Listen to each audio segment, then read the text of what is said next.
Arnie, obviously a terrible night for the Socceroos. Where did it go wrong in your opinion? Yeah, look, I think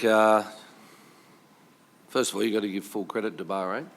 I think they prepared very well. They've been here for 10 days and you can see physically they were ready for us. But yeah, it was just one of those nights where, when we did have the occasions, we didn't put the ball in the back of the net, and we've learnt from past years we need to do that.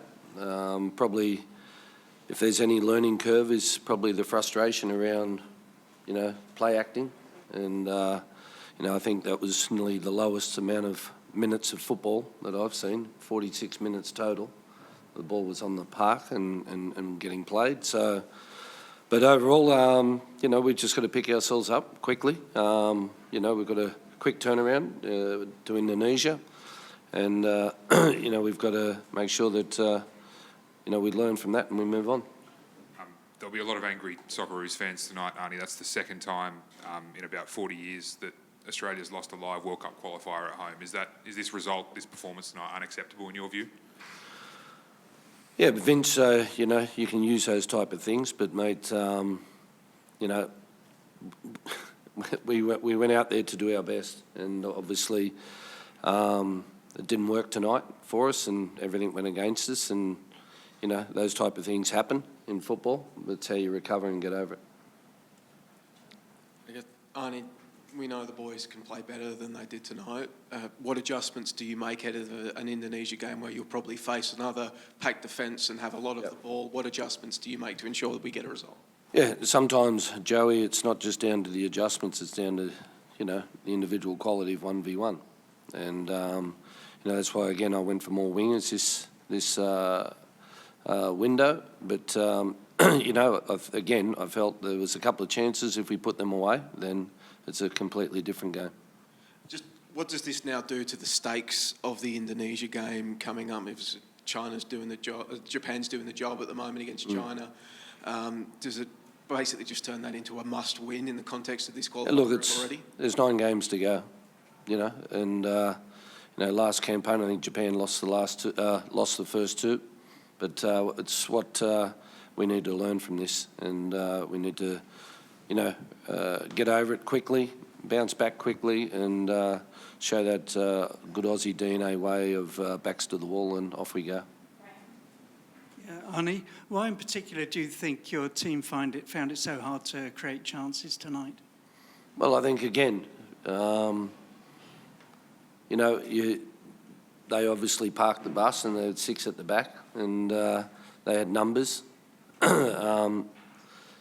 Hopefully you see that, the Bahrain, physically, big, strong team, I think that was one of the things that we always had over those type of nations, but, the creativity is down sometimes. It's not just, with one training session with us trying to make those type of combinations and everything. Sometimes it's down to that one individual and in a 1v1 situation. Graham, Cassini's red card, what did you make of it? Yeah, look, from where I was, I thought, and probably everyone will disagree, but I thought he was on the blind side of Cassini. I think Cassini just didn't see him at all, and he stuck his foot up to try and control it. But obviously, that's my opinion, but I haven't seen it on TV or anything yet, the footage of it. But again, it was more that it was on the blind side of him, and you could see by Cassini's reaction, he was so apologetic, and he didn't mean to do it at all. Just with the Craig Goodwin sub as well, obviously he came off Mitch Duke, you went to 2 up top after Craig came off. Was that planned? Was Craig carrying a knock? He copped a bit of a knock first half, but look, it's we went with the 2 9s because in that period of the game, because 2 9s has served us well over the last 6 months. But again, I have no control over that red card. Just tactically, there's a lot of rotations. You got fullbacks going into midfield, 10s rotating out, all sorts of stuff. Is it more a technical issue then that you're seeing, or a mindset issue where it's just a lack of maybe bravery on the ball, lack of bravery to take on a player. Yeah, but look, I think we've got the quality, or the quality is there. But you know, again, you've got to give credit to Bahrain. You know, I think you know, always our expectations are very high, and as a nation, and you know, Bahrain came here. As I said, they had 10 days to prep. They prepared themselves very, very well, and physically, I think they won the battle. Arnie, you talked about how you were planning on making a lot of rotations and different plans between Bahrain and Indonesia. How does Cassini's red card affect that, and do you expect to have Lewis Miller back for the Indonesia game? Yeah, look, hoping for that, Joey, that Lewis is ready to come back. But you know, it's pretty hard to pull a player in from overseas now to come to Indonesia. You know, we've got obviously Duke and Taggart there. Can't pull anyone in from the A-League, but you know, it's more about, again, mindset, regathering ourselves and getting ready for the next one.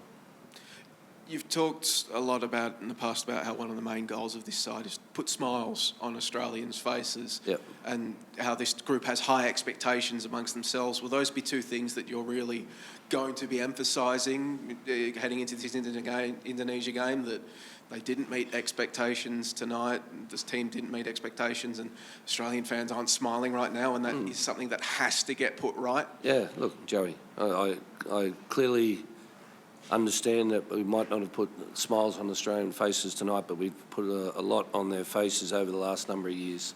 And this is part of football.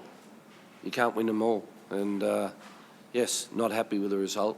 I'm extremely disappointed. And, you know, at the end of the day, we just got to bounce back and get ready for Indonesia.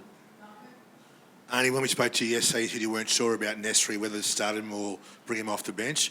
What made you decide to use him off the bench, and like, how do you think he went in his I think it was, you know, about what's the name, 30 minutes? Yeah, Marco, I think that experienced starting the campaign, this part of the campaign with a bit of experience. You saw how Bahrain were very physical with it. So, you know, I thought that bringing him off the bench in the last 30, 40 minutes would be better for Nesta. Graham, you mentioned that play acting earlier in the presser. You're probably going to see a bit more of that over Sorry, the journey. I didn't- You mentioned the play acting tonight and the lack of ball and play. That's going to keep happening over the qualification process. How does the players handle it better? And do you think they could have handled it better tonight? Because Yeah, look, changed in the last. exactly. But there's a lot of the boys haven't, you know, experienced it as well. And you know, it's you know, it's again, it's about learning lessons and not getting frustrated with it, you know, because every time the game stops and balls get kicked away and all that, you know, frustrates them in their brain, and that affects their performance. Do you think it's just part of the game, or is it fair play? Like, it did work tonight, didn't it? No, well, it didn't work for us, no, it worked for them. That's what I mean. Do they just have to Yeah, lock it up and try and figure out a way to overcome it? that's it. Just quickly, Arnie, obviously no Lewis Miller because of a aforementioned knee injury. Thought Ale had a good game at right back, but do you think having a more attacking-minded right back would have really helped tonight? Can you find me one? We had 4 out injured, and as I said, the A-League's not being played, so I can't go and find one in the A-League. So, you know, Gethin Jones injured, Nathaniel Atkinson, no club.